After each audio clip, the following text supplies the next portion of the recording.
Connecting a cryptocurrency account to a Trust Wallet is a straightforward and quick process, although there is no direct integration between the two.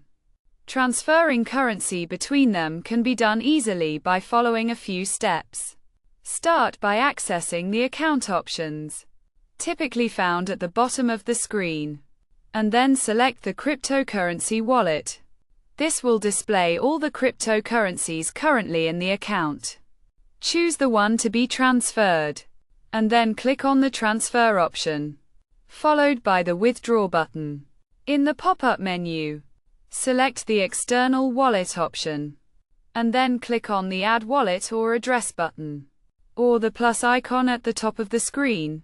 Next, open the Trust Wallet, select the desired cryptocurrency to receive, and click on the receive button to obtain the wallet address.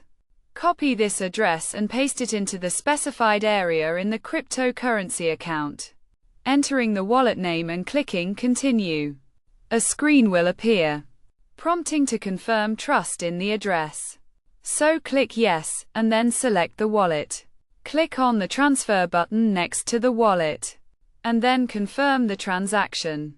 Enter the amount to be transferred and click Transfer.